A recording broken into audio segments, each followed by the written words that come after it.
Hello, my name is Christina Burgess. I'm Shannon Scott, And I'm Kate Weathers. and this is our presentation on The Poet Himself by Helen Bindler from Milton's epic poem. As you can see, Helen Bindler was a Harvard University professor. She was also involved with a lot of poetry. She was on the Judge Advisory Board and on the nominating committee. She often taught classes in poems, poets, and poetry. She was a well-known English literary critic. In this piece by Bindler, she focuses on Milton's individual development from his younger days to his older days when he wrote Paradise Lost. Around his age of 30, Milton was surrounded in the political climate by the English Civil War.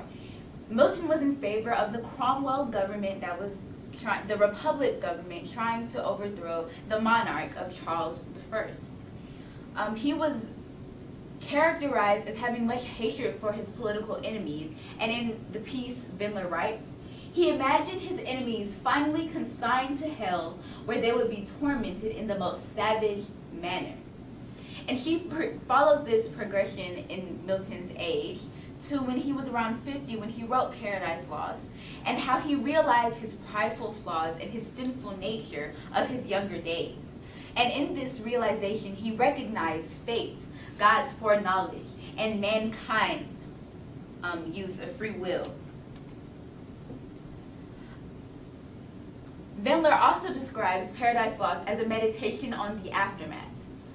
And from her piece, we extracted that the aftermath was just this general endless suffering of mankind that began with the fall of the angels and Satan from heaven, that then led to the fall of man from Eden and paradise, which brought about this bitterness between Adam and Eve concerning mutual shame and blame about the fall from the garden, and which was then followed by the atonement, which was the death of the Son of God.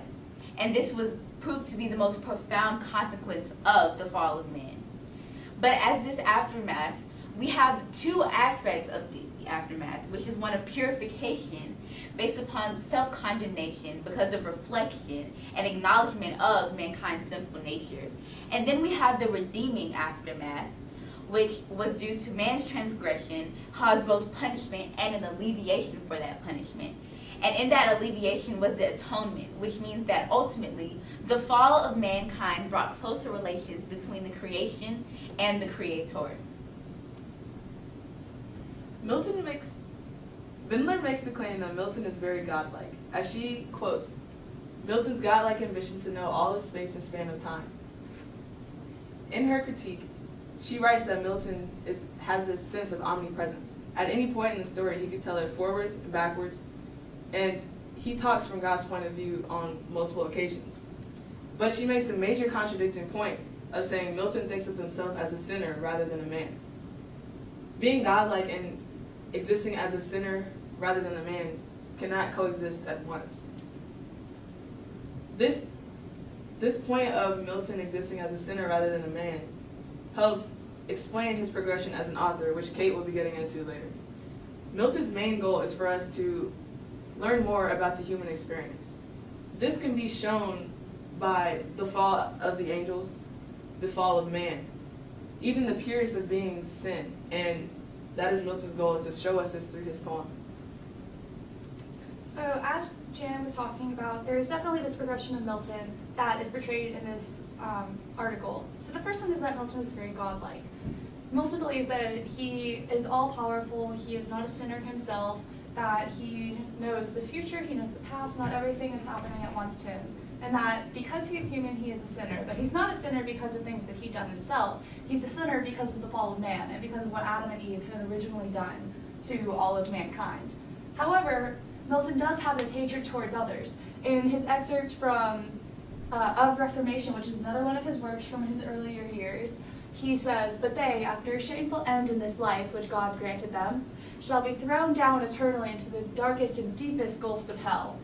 This shows how he that he is a sinner, that he doesn't like other people, and that he has this sin inside of him, which eventually he comes to realize, which leads to self-pity.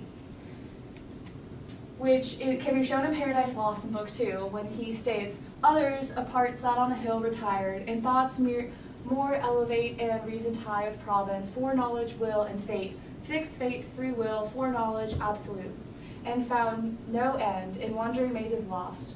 Of good and evil, much they argued then, of happiness and final misery, passion and apathy, and glory and shame. He had this shame that he was a sinner because he originally thought that he was very godlike. And because he thought he was godlike and he had sinned, this led him to come to the conclusion that he was mostly Satan-like, which led him to be able to write very well throughout the eyes of Satan while he was writing Paradise Lost. Overall, this led to him to have a deeper self-understanding of what it was like to sin, to not sin, to be good, to be evil, and ultimately a deeper understanding of what it was like to be human. Thanks for watching!